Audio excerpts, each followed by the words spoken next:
नमस्कार, आप देख रहे हैं कंट्री इनसाइट का डिजिटल प्लेटफॉर्म। मैं जहानाबाद में हूं और जहानाबाद में मैं इसलिए आज हूं कि मैं समझने का प्रयास कर रहा हूं। सिर्फ आज मैं भूमिहार समाज के गांवों का दौरा कर रहा हूं और समझने का प्रयास कर रहा हूं कि भारतीय जनता पार्टी और जनता दल यूनाइटेड के जो कार्यकलाप रहे हैं उससे भूमिहार समाज के लोग नाराज़ हैं। नीतीश कुमार और जो बीजेपी के बड़े नेता हैं सभी चंद्रवंशी को जिताने के लिए जो एनडीए के प्रत्याशी हैं लगे हुए हैं। दूसरी तरफ अरुण कुमार अपना दावा आजमा रहे हैं, आशुतोष भी निर्दलीय चुनाव लड़ रहे हैं। हमारे साथ भूमिहार समाज से आने वाले और जेडीयू के प्रदेश सचिव सह मीडिया पैनलिस्ट हैं, ललन बाबू इनके आदर्श हैं। पूरी ताकत से जहानाबाद में लगे हुए हैं, अपने समाज में अपने यूथ को समझा रहे हैं कि चंद्रवंशी को जिताना है, नीतीश के हाथ को मजबूत करना है, प्राइम मिनिस्टर मोदी को मजबूत करना है। छात्र नेता रहे हैं, पटना विश्वविद्यालय से निकल कर आए हैं। मोहित, आपकी जो पार्टी है, आपके जो पार्टी का सर्वे सर्वा है नीतीश कुमार, एक तरफ किंग महेंद्र के भाई को जहानाबाद में उतार दिए हैं, दूसरी तरफ आप लगे हुए हैं। आखिर आपके समाज में इतनी नाराज़गी क्यों है कि आप लोगों को पटना छोड़कर आना पड़ा और उनको महाराष्ट्र मुंबई छोड़कर आना पड़ा जहानाबाद की धरती पर? नाराज़गी कहीं नहीं है। देखिए, होता क्या है कि कभी कभी कन्फ्यूजन हो जाता है लोगों के बीच में। नाराज़गी कहाँ है? नाराज़गी होता तो सब लोग यहाँ क्यों एकजुट होकर के आते? आप हमको बताइए कि 2019 के लोकसभा के चुनाव में इसी जहानाबाद की धरती ने नकारा था ललटेन को, और जहानाबाद के लोग कभी ललटेन के पक्षधर नहीं रहे हैं। कुछ लोग भ्रम पैदा करने का प्रयास कर रहे हैं जिसमें वो लोग असफल हो रहे हैं, और वही बताने हम लोग अपने पार्टी के आदेशानुसार जहानाबाद आए हैं। देखिए, हम लोगों के पार्टी के नेता नीतीश कुमार किसी जाति के पक्षधर नहीं हैं। वो सभी जाति सभी धर्म को लेकर के चलते हैं, समावेशी विकास के नायक हैं, जात के नहीं जमात के नेता हैं। नीतीश कुमार जी सदैव भूमिहारों के लिए ही तैसी रहे हैं। आप बताइए कि जिस समय लालू प्रसाद यादव का दौर था, सबसे ज़्यादा दंश किसने झेला? भूमिहार समाज ने झेला। सबसे ज़्यादा दंश किसने झेला? दलितों ने झेला, अति पिछड़ों ने झेला। क्या किया था लालू यादव ने? भूमिहार से अति पिछड़ा को लड़वाया, अति पिछड़ा से दलित को लड़वाया, दलित से भूमिहार को लड़वाया और अपने रोटी सेकते रहा। यही लालू प्रसाद यादव का क्रियाकलाप है। इससे ज़्यादा सबसे क्षति किस जाति को पहुंचा? मुख्य रूप से 3 जाति को पहुंचा। सभी लोग प्रताड़ित है। उस जंगल राज से अगर किसी व्यक्ति ने इसको सुधारा है तो उसका व्यक्ति का नाम है नीतीश कुमार। आप बताइए, इसी जहानाबाद में जेल ब्रेक कांड हुआ, किसका देन था? लालू यादव का देन था। अब नीतीश कुमार के राज में जहानाबाद विकास का मॉडल बन रहा है, ये किसका देन है? नीतीश कुमार का देन है। लालू यादव ने तो बिहार का बंटाधार कर दिया था, भट्टा बैठा दिया था। जहानाबाद जिला में लालू यादव सैकड़ों नरसंहार करवाया था, एक दो नहीं, सैकड़ों नरसंहार। भूरा बाल साफ करो का नारा किस व्यक्ति ने दिया था?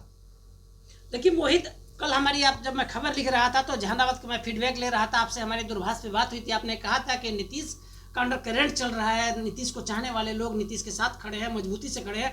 फिर जो भूमिहार समाज के जितने बड़े बड़े नेता हैं नीतीश कुमार ने जहानाबाद में उतार दिया है, आखिर क्यों? इसे देखिए, भूमिहार नेता को उतारना कोई ये नहीं है कि भूमिहार लोग नाराज हैं। सभी जगह सभी समाज के लोग घूम रहे हैं तो सब जगह लोग नाराज हैं? ये क्या कैलकुलेशन है कि जो लोग नाराज हैं उसी जात को भेजा जा रहा है? सभी जात सभी धर्म के नेता, सभी पार्टी के कार्यकर्ता, हर एक जाति हर धर्म से आते हैं, चाहे कोई भी राजनीतिक दल हो। तो सब लोग अपने अपने क्षेत्र में प्रचार कर रहे हैं ना, तो हम लोग भी उसी इसमें काम कर रहे हैं, वही पटरी पे हम लोग भी चल रहे हैं। जाति धर्म कहाँ से आ गया यहाँ? यहाँ विकास की बात हम लोग करते हैं। आप लोग को दिग्भ्रमित करने का समाज को प्रयास किया जा रहा है कुछ लोगों के द्वारा।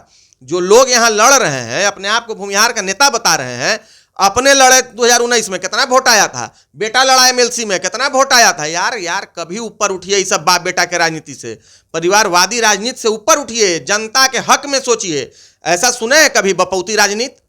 अपने लड़े, बेटा लड़ा, ये क्या तमाशा है भाई? इस सब चीज से ऊपर उठिए। नीतीश कुमार विकास के पुरोधा है, विकास के नायक है। नीतीश कुमार देश में ऐसे नेता हैं जो अपने किए हुए काम का मेहनताना वोट के रूप में मांगने आते हैं। नरेंद्र मोदी ऐसे नेता हैं जो किए हुए काम का मेहनताना वोट के रूप में मांगने आते हैं।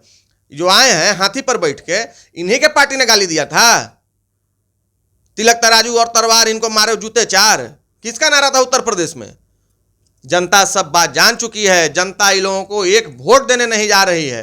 खास करके जिस जाति समाज से हम आते हैं, भूमिहार समाज, वो राजद और हाथी छाप और जो लोग हैं, इन लोगों के महत्वाकांक्षा को कभी पूरा नहीं करने वाली है। जनता फिर से जंगल राज के पक्षधर नहीं हो सकती है। आप देख लीजिएगा कि चंद्रवंशी जी यहाँ रिकॉर्ड वोट से अगर नहीं जीते तो हम ऑनलाइन बोल रहे हैं, आप हमसे आकर के कहिएगा। जनता मालिक है लोकतंत्र में। जनता का किया हुआ काम, सरकार किसके प्रति जवाबदेह होता है? जनता के प्रति। हम लोग वही हैं, जनता के लिए काम करते हैं, जनता से मेहनताना मांगने आए हैं। कहीं कोई कंफ्यूजन नहीं है। पूरे भूमिहार लोग मजबूती के साथ इंटैक्ट होकर के नीतीश जी को उम्मीदवार चंद्रवंशी जी के पक्ष में वोट देने के लिए उत्सुक हैं कि जल्दी 1 तारीख आए और हम लोग वोट देकर के इनको दिल्ली भेज दें।